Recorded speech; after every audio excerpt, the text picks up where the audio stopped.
दोस्तों, तेल खपत में अमेरिका और चीन के बाद भारत दुनिया का सबसे बड़ा देश है। भारत अपनी जरूरत का 80% तेल आयात करता है, जिसके लिए भारत की फॉरेन करेंसी खर्च होती है, जिसकी वजह से भारत की इकोनॉमी पर काफी बड़ा इंपैक्ट पड़ता है। जब से ये देश क्रूड ऑयल इंपोर्ट करने में दिक्कत क्रिएट करने लगे हैं, जब चाहे कीमत को बढ़ा देते हैं और सप्लाई कम कर देते हैं। दूसरी ओर, जब से अलग अलग देशों के बीच वॉर होने लगा, तब से क्रूड ऑयल इंपोर्ट में बड़ी परेशानी होने लगी। तभी से भारत को रियलाइज होने लगा कि क्रूड ऑयल प्रोडक्शन में आत्मनिर्भर होना पड़ेगा। उसके बाद से ही मोदी सरकार काफी एक्टिव हो चुकी है, रिसर्च पर बहुत ज्यादा पैसा खर्च करने लगी है और पॉजिटिव रिजल्ट भी देखने को मिल रहा है। जैसा इसे लेकर आईआईटी सभी कड़ी मेहनत कर रहे हैं। अब तो आलम यह हो गया है कि भारत में सोना, लिथियम, यूरेनियम, यहां तक कि तेल और गैस के भी बड़े भंडार मिल रहे हैं, जो कि अभी तक सिर्फ अरब देशों के पास ही थे। हालांकि तेल और गैस के भंडार भारत में पहले से ही मौजूद थे, लेकिन सरकार इन पर ध्यान नहीं दे रही थी, क्योंकि भारत के पास एडवांस लेवल की मशीनें मौजूद नहीं थीं।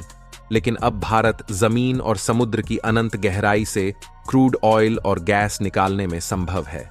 तो दोस्तों, आगे वीडियो में जानेंगे कि ये तेल और गैस के भंडार कहाँ मिले हैं और मिले तेल को कब से निकाला जाएगा। और तीसरी खबर में जानेंगे कि 8 इंडियन नेवी अफसरों को बंदी बनाकर रखे हुए हैं और इनकी रिहाई के लिए सरकार क्या कर रही है। तो दोस्तों, वीडियो को ध्यान से जरूर देखिएगा और चैनल पर पहली बार आए हैं तो चैनल को सब्सक्राइब जरूर कर लीजिएगा। ऐसी ही दुनिया की पूरी खबरें जानने के लिए और कमेंट बॉक्स में जय हिंद लिखना मत भूलिएगा। दोस्तों, भारत को मिला ये खजाना अपनी नेचुरल गैस के भंडार पर घमंड दिखाने वाले कतर को इस बार भारत के सामने झुकने पर मजबूर कर देगा। और सिर्फ कतर ही नहीं, बल्कि कई देश इस बार भारत की चपेट में आने वाले हैं।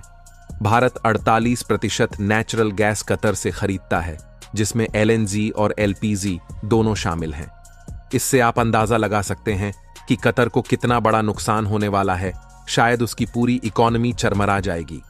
मेन खबर की बात करें तो भारत को 2 राज्यों में तेल और गैस के बड़े भंडार मिले हैं।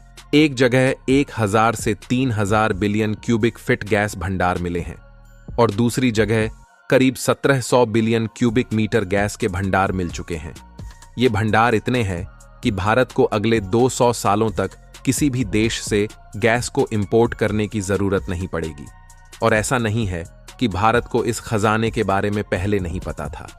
भारत को इस खजाने की जानकारी बहुत अच्छे से है, लेकिन भारत भी यह जानता था कि कई देश अपना क्रूड ऑयल और गैस बेच करके भारत में अपने बिजनेस आगे बढ़ा रहे हैं। इसलिए भारत सरकार ने इसमें एक्टिव होकर काम नहीं किया।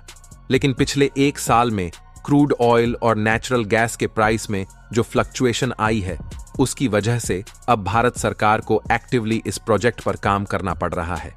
दोस्तों, तेल और गैस का भंडार राजस्थान के साथ साथ अंडमान निकोबार में मिले हैं। राजस्थान में केर्न इंडिया और अंडमान निकोबार में ऑयल इंडिया अपने ऑयल प्रोडक्शन को शुरू करने जा रही है।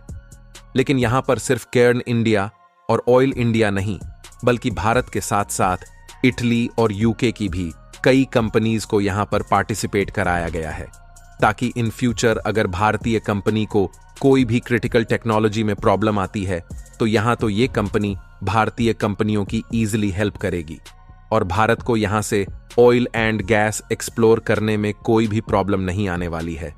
रिपोर्ट्स के मुताबिक बताया गया है कि राजस्थान की रागेश्वरी इलाके में 1000 से 3000 बिलियन क्यूबिक फीट गैस भंडार और अंडमान निकोबार की एक्सक्लूसिव इकोनॉमिक जोन में 1700 बिलियन क्यूबिक मीटर गैस, या फिर कहें 17 बिलियन टन हाइड्रोकार्बन मौजूद हैं। ये मात्रा इतनी ज्यादा है कि भारत अगले 200 सालों तक अपनी गैस ऑयल डिमांड को बिना इंपोर्ट किए हुए पूरा कर सकता है। और ऐसा नहीं है कि भारत सरकार को पहली बार इस खजाने के बारे में पता चला है। बहुत सालों पहले ही भारत सरकार को इसके बारे में पता था, लेकिन कुछ सिक्योरिटी रीजन की वजह से यहां पर काम नहीं किया जाता था। फाइनली सभी चीजों को किनारे करते हुए यहां पर काम शुरू किया गया है। सबसे पहले यहां पर ऑयल इंडिया 2 वाटर बॉक्स के अंदर ऑयल एक्सप्लोर करने का काम करेगी, जहां केर्न इंडिया भी भारत की टेल कंपनी है। इसके अलावा ऑयल इंडिया भी भारत की एक टेल कंपनी है। दोनों ही कंपनियां बिल्कुल अलग है, भले ही दोनों का बिजनेस सेम हो। जहां इस पूरे एरिया में तेल और गैस के भंडार मिले हैं। इसका क्षेत्रफल करीब 2,25,918 स्क्वायर किलोमीटर का है, जिसमें करीब 2,07,000 स्क्वायर मीटर का एरिया जो है वो डी वाटर का है। और यहीं पर भारत को क्रिटिकल टेक्नोलॉजी की जरूरत पड़ेगी और इसके लिए कई अलग अलग कंपनियों को यहां पर पार्टिसिपेट कराया गया था। साल 2020 से भारत ने इटालियन कंपनी को करीब 13,110 स्क्वायर किलोमीटर के एरिया इन साउथ ईस्ट पर ऑफर किया ताकि ये कंपनी यहां पर आकर ड्रिलिंग करे। इसके अलावा गेल यानी कि gas authority of India limited, इनको भी यहां पर इनवाइट किया गया है। ऑयल वेल्स को डिस्कवर करने और उनके अंदर से ऑयल निकालने के लिए तीसरी बड़ी डील यूके वेस्ट कंपनी को भी यहां पर ऑयल एक्सप्लोर करने और ड्रिलिंग के काम को करने के लिए कॉन्टैक्ट सौंपे गए हैं। ओएनजीसी को यहां पर करीब 70 साइट्स ऑफर की गई है। इसके अलावा एमयूवी साइन किए गए हैं और ऑयल इंडिया अब 5वें डील बन चुकी है, जो कि 2025 से यहां पर अपने ड्रिलिंग प्रोसेसेस को शुरू करेगी। आपको बता दें कि केर्न इंडिया ने अब तक राजस्थान में 36 खोजें की हैं, जिनमें मंगला इलाके में तेल के बड़े भंडार भी मिले हैं और रागेश्वरी इलाके में पहले से ही केर्न इंडिया डेली 80 से 90 लाख क्यूबिक फीट गैस निकालकर बेचने का काम कर रही है। और अब इतना बड़ा गैस भंडार मिलने के बाद इसमें और ज्यादा एनहांस देखने को मिलेगा। पेट्रोल डीजल की जो कीमत आसमान छू रही है, उसमें भारी गिरावट देखने को मिलेंगी। सरकारी तेल कंपनी ऑयल इंडिया वित्त वर्ष 2024 से 25 के शुरुआत में अंडमान में तेल निकालने वाली है। यह जानकारी ऑयल इंडिया के निदेशक मानस कुमार शर्मा ने दी। उन्होंने बताया कि इस काम के लिए जरूरी रिग्स यानी ड्रिल मशीन की पहचान की जा चुकी है। दोस्तों, 8 नेवी अफसरों की रिहाई की बात करें तो 8 भारतीय नेवी अफसरों की तीसरी सुनवाई गुरुवार को दोहा की अपील अदालत में हुई और अगली सुनवाई जल्द ही कैसेसन कोर्ट में होने की उम्मीद है, जिसके बाद काफी ज्यादा उम्मीद बन गई है कि इंडियन नेवी के पूर्व अफसरों की भारत वापसी का रास्ता साफ हो सकता है और उनके गले में फांसी का जो फंदा लटका हुआ है वो हट सकता है। इंडियन नेवी अफसरों की रिहाई को लेकर पॉसिबिलिटी इसलिए काफी ज्यादा बढ़ गई है क्योंकि पिछले हफ्ते दुबई में प्रधानमंत्री नरेंद्र मोदी और कतर की अमीर शेख तमीम बिन हमाद अल थानी के बीच मुलाकात हुई थी और दोनों नेताओं में काफी अच्छे रिलेशंस है।